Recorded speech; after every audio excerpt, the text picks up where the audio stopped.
I want to stress this. Conflict is not a bad word. False harmony is.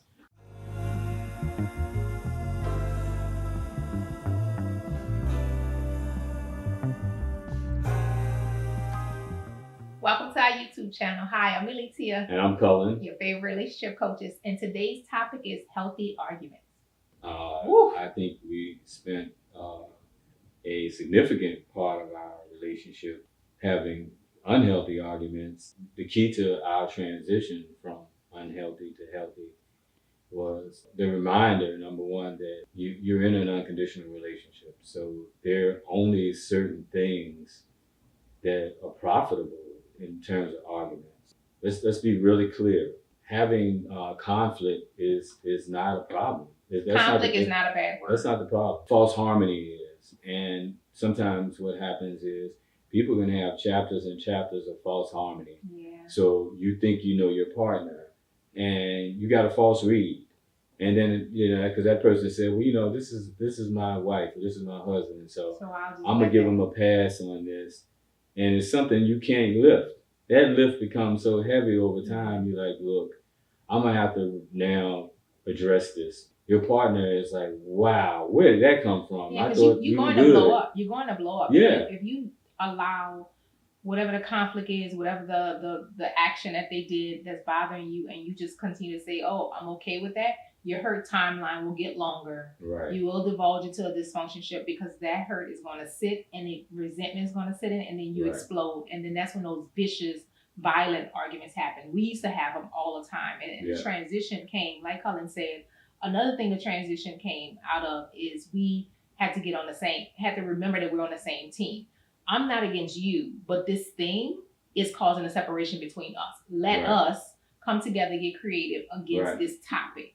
This action, this behavior is causing a split between us. I still want to be all up on the you. I don't want to have mad day. And what we talk about in the book is we call them outages. If you have your partner and conflict arises, there will be life that happens that's going to throw a wrench in it. And when those outages happen, that's not the time for you to pull away from one another, give each other the silent treatment, have these violent outbursts. No, it's an opportunity to get creative and come up with a resolution against that topic. Not against the person, but against that thing. In our early stages, Cullen had to physical touch, right? Use the physical touch to say, listen, honey, I chose you. I'm not saying you're a bad person, but this particular behavior makes me not want to be with you, like literally physically in your company, in your space, and be energy around you. I used to get highly defensive and was a part of escalating the argument that we had. And in response, Cullen would go up a tone, an octave, and things like that. And it wasn't until we figured out that we're on the same team. Like, we're not against one another, but the new behavior that I introduced or the new behavior he introduced is what's causing us not to want to be in each other's space. And I remember Cullen very explicitly using the physical touch method, like this is how we would have the conversation now. So it couldn't turn into an argument because we're like this on each other. And he's saying, hun, that thing that you did, the behavior that you did made me feel blank. And that was the beginning of the argument. But it turned into a conversation versus an argument. And it was that transition of helping me take my defenses down, also realizing that we're in this together. So let us come up with a creative solution. But the way that you introduced it to me was brilliant. It was creative. And it saw me. I had an opportunity to see myself as a partner in this conversation, because conflict wasn't a bad word for us. It became something that we invited the creativity, but Cullen was able to begin the conversation in such a way that allowed me to take my defensives down. And so we were able to transition into healthier arguments in that way. One of the things to really take into consideration is you came from one household, your partner came from another household. And, you're not going to agree on everything. When you come to those situations where you think this way and the other person thinks this way, that's an opportunity for a conversation. It's an invitation to creativity. Take the time to talk about it. What we did was we got to the place where we were like, I don't want to see this again. This was a pretty rough argument. I don't want to see this again. So let's talk about how we're going to navigate this going forward. And if you're going to take a hit in terms of an argument, turn the L into a win. Decide how you're going to handle money in the future. Yeah, I understand how I tripped you up once. This is an opportunity to get creative and find out, okay, when we grew up, this is how money was in my household. Well, this is how money was in my household. Well, what things do you like about yours and what things do you like about mine? Well, we can keep this and we can throw this away and come up with a resolution that works for the both of you. That's what we had to do. Yeah. And then the two of us got to the place where we recognized it's okay to have emotion, but not to let it be in the driver's seat. My wife and I both are very passionate people, but allowing your emotions to take charge of how everything is going to like unfold, man, that's a dangerous thing. You never want to give emotions power over your presentation and how the two of you interact with one another. Save that emotion and high energy for the bedroom. But for conflict, it's not a bad word. Nah. Conflict is an invitation into creativity. You will hear us say it ad nauseum. You will read about it ad nauseum. Right. Conflict is an invitation into creativity. And we both got creative because we didn't want to see that conflict again. And we didn't want to have outages. We wanted to be up on each other. We wanted to have loving moments. We didn't want to have silent treatment. So we got creative. You know, there are tons of times where my wife and I were arguing and my wife said something good that I agreed with, or I said something that she agreed with, but she wouldn't admit it in the moment. But a day or two later, she would say, "Yeah, let's do it this way. I like what you said." But in the middle of the argument, the ego was driving. That's how you know when it becomes personal and it starts to become like a competition. Remember, you're on the same team. Same team. Both of us win. When one wins, both people win. So that's a dead giveaway that you need to take a break and revisit it. Take a break. Literally, take a deep breath. Take a walk away. Yeah. Put water on your face.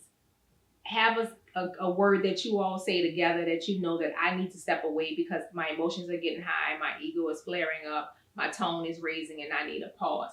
Come up with a word together that when you say this in the middle of a disagreement, then that gives you the opportunity to step away and you can take your 5 minutes. Now, what we don't want is you to table this conversation until another day, another month, No. because resentment will build in. The hurt timeline will build up. You don't want to put this off until too far in the future because remember, you'll have an outage. You won't feel connected to that person until that's resolved.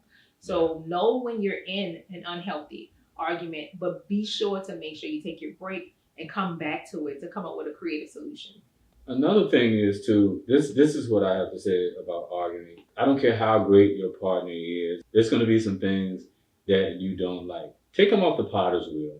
You learn to laugh at your partner's imperfections. You learn to laugh about them, not at them, and enjoy them. There are things about my wife that I know that are imperfect, but they're beautiful for me. They're still beautiful to me, and they're not a non-negotiable or red flag for me. The only time I feel like it's important to actually address somebody is that when it's abuse. I'm talking about in terms of you can address somebody when they're bordering on the initial stages of abuse, like rudeness, harshness, and stuff like that. Things that don't have any place in a relationship. True love doesn't have an opposite. So when you see things that go against the fabric of true love, you have a right as a stakeholder to hold your partner accountable to those things. You know that you're in the throes of unhealthy argument when you are bringing up the same topic over and over again. You've seen this conflict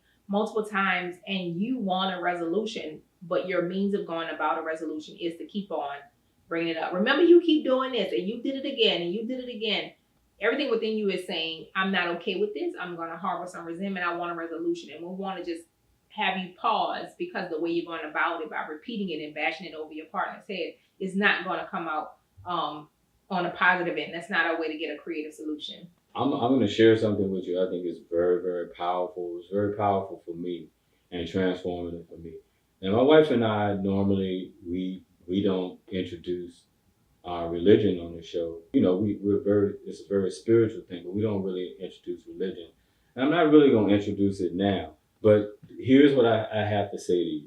There's a famous quote, scripture or whatever, that says, Paul planted the seed and Apollos did the watering, but God created the increase. I'm gonna tell you why this is so powerful to me. Because I have never seen anybody's words transform somebody. As a human being, you don't have the ability to transform. That's what that scripture was basically saying. All you're doing is planting seeds. So at our best as human beings, we're gardeners. We plant seeds. You did your part. All you can do is plant the seeds, but God creates the increase. And I feel like that's applicable. Whatever higher power, if God doesn't work for you, whatever higher power, but there is something else that creates the increase. I've never seen man go put wood in the ground and make it come out of the ground. And that was transitional for us because the repeating of the conflict or repeating about what you're upset about over and over didn't do anything. Didn't cause a transformation. No. It was a creative way that we had the conversation that allowed me to see that what I'm doing is causing harm or what he's doing is causing harm. That is where we want you to spend your energy, not in repetition, not in getting upset, not in raising your emotions, not in changing your tone. Shift your creativity to the conversation that needs to happen where you both are still connected, but really going at the thing that's causing harm, not against one another. Yeah. I want to stress this. Conflict is not a bad word. False harmony is. When you think of conflict, you might think of screaming and yelling at each other's faces, but you can train yourself and learn how to disagree agreeably. And that is within your reach to do. We hope this was helpful in ensuring that going forward, you two have more positive conversations and healthy arguments. For more, make sure you subscribe, like, stay tuned, join us for more episodes. You can even read about the healthy connections and conflicts in our book, Love Literacy. So grab a copy of that on our website. And we can't wait to see you in the next video.